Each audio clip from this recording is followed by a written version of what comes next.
ladies and gentlemen, and welcome back to my channel for another Mafex figure unboxing and review video. Now today, we are going to be taking a look at Batman based off his appearance in the new Batman Adventures. Now, being a child of the 90s, this right here is my jam. I grew up watching this show on VHS on repeat. So yeah, I'm more than just a little excited to get him out here. Now I got mine from toyswonderland.com. Link for that is in the description below. They have 12-month installment plans and a points-based reward system. While you're down there, why not hit that subscribe and bell notification icon so you're notified as soon as a brand new review goes live on the channel. What we are going to do now though is get the box laying flat in the light box and do the unboxing. Here of course we have the box art and I absolutely love it. A big open window showcasing Batman inside, an image of the figure down below, plus a Gotham City skyline and the new Batman Adventures logo. On the side of the box, another image of Batman and a ton more on the back. Now, on the inside, just like we saw with the Dark Knight Returns figures, there is a printed backdrop. Unfortunately though, that is permanently attached as it's part of the packaging itself. I would have loved for that to have been a removable piece to display behind Batman, but unfortunately there's no way to get that done. Now you do have two clam trays here, one that holds his secondary cape and the other that holds the Caped Crusader. Now I do have their Joker on pre-order and I'm pretty darn excited to get him in as well. As for Batman, first in-hand impressions are pretty positive.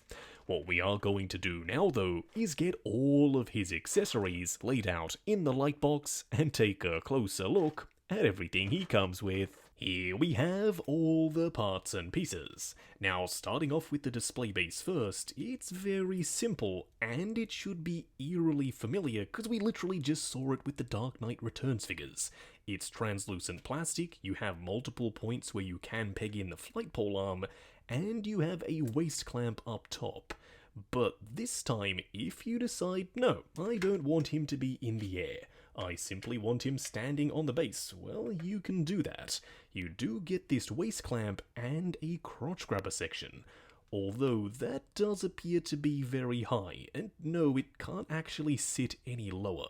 Not exactly sure how that's supposed to work, but options are always good, so I do appreciate that yes, you can put it wherever you want, and you can pick between either of these two arms. Next up, you do get an unmasked head sculpt for Bruce Wayne.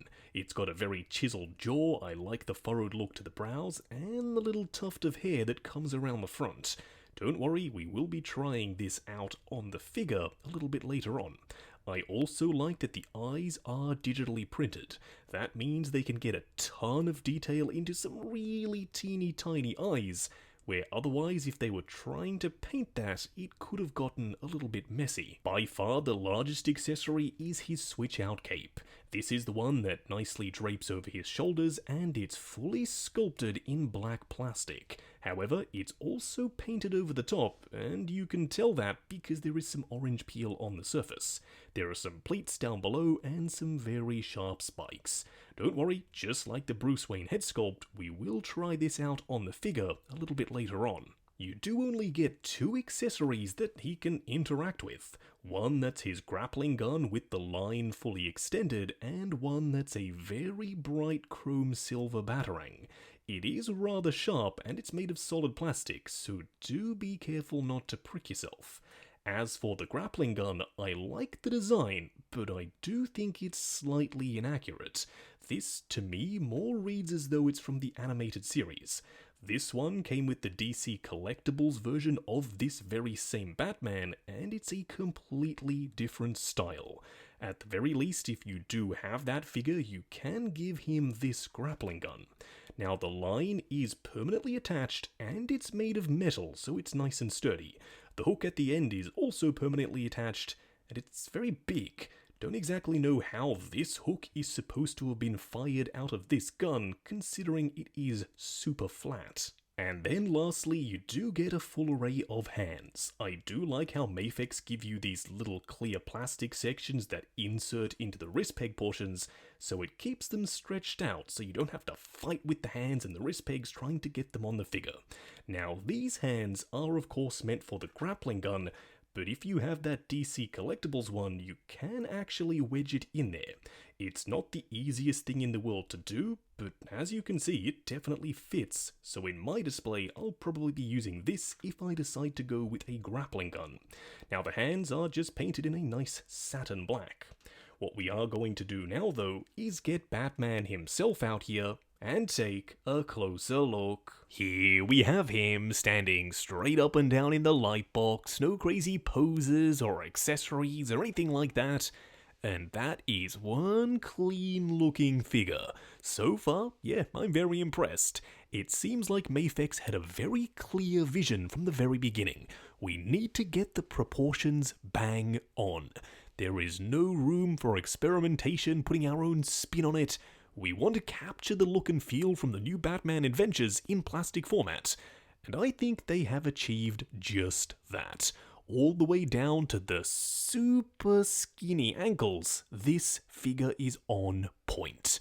What we are going to do now though is take him off the rotating turntable, punch in, and take a closer look at the details. Here we have him up close and personal. Now if you're like me, you've been waiting for a very long time for this particular design for Batman to be done in a super articulated format. And I think Mafex have delivered the goods. Now starting off with the head sculpt, I really like the square jaw, the painted in line for the mouth, and the very bright white eyes. What I don't love though is the very angular section for the top of his cowl. Now comparing him to the DC Collectibles version, who yes had his own issues, at the very least his cowl was nice and smooth, which I feel is slightly more accurate. At the end of the day though, this head sculpt from a quality perspective is still superior. Now we will be switching out the cape for the sculpted version in just a moment. The fabric one is made of two different pieces. You've got this rubbery collar up top, and then the rest of the cape which is all fabric. It is a very cheap feeling material. It's kind of starchy and the edges do look a little bit rough. You do have a wire that runs along the edge on both sides, so yes, you can pose the cape, but it is slightly translucent, so you can see light passing through.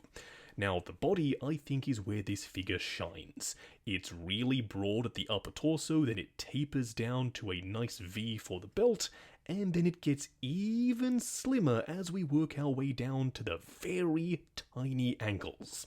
Now, the Bat logo is slightly off, just like the head sculpt.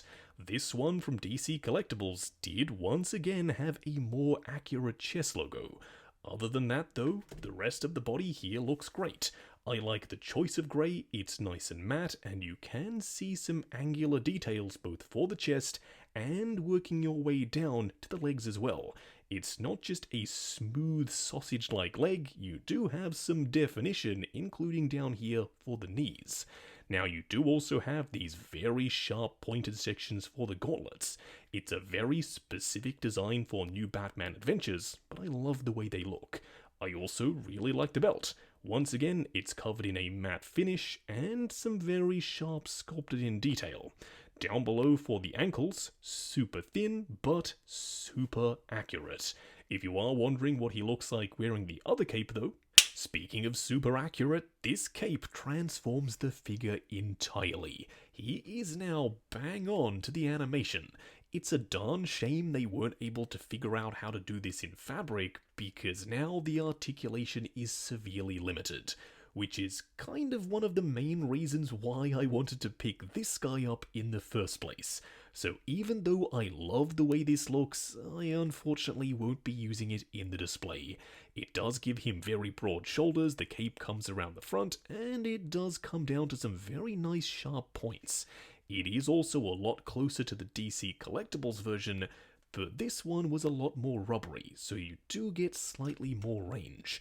If you are wondering what he looks like with the Bruce Wayne head sculpt on though, this looks awesome. To be totally honest, I wasn't even remotely tempted to display this guy wearing this head sculpt, but now that I'm seeing it in hand, yeah, I'm very tempted to do just that.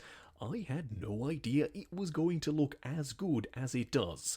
Plus, this is the first time we're receiving a Bruce Wayne head sculpt in this style.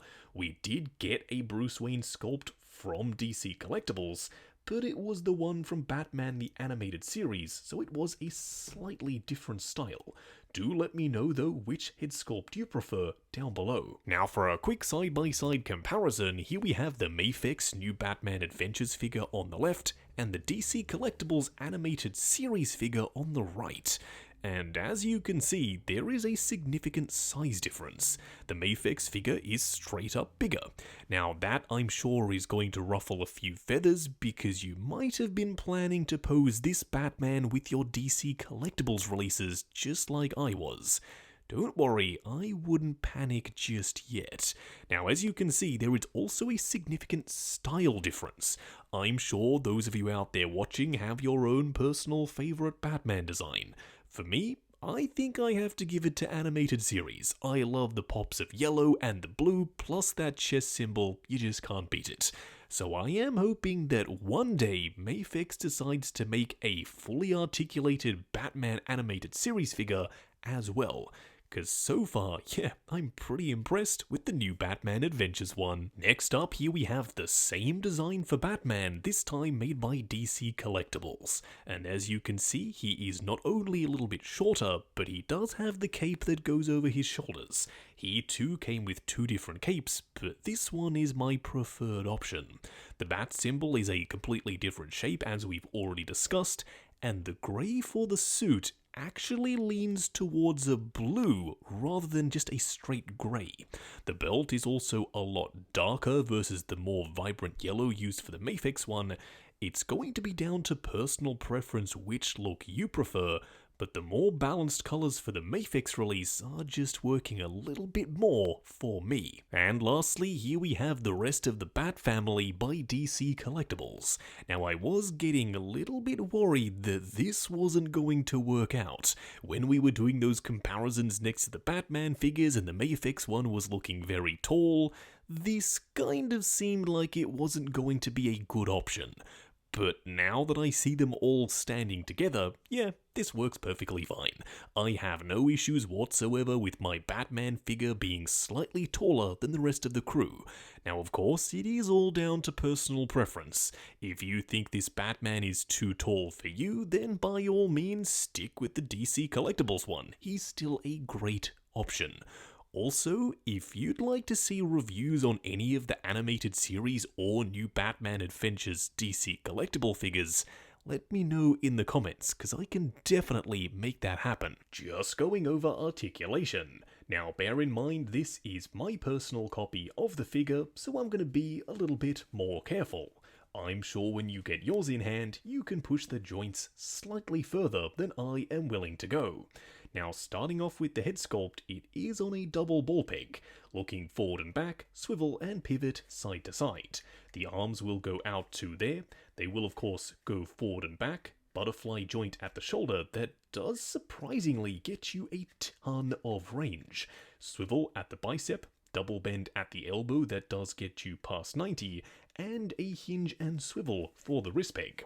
Now the torso is on a ball joint at the midsection and at the waist, combined going forward to there, going back to there, swivel and pivot side to side. Now the legs can drop down to extend your range of motion, going forward to there, going out to there, and a little bit of swivel as well.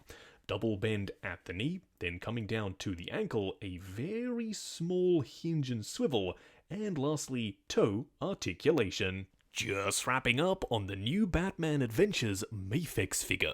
Now going into this, I told you all how excited I was. Now at the end of the video, can I honestly say he lives up to the hype for me? Yeah, I think he does.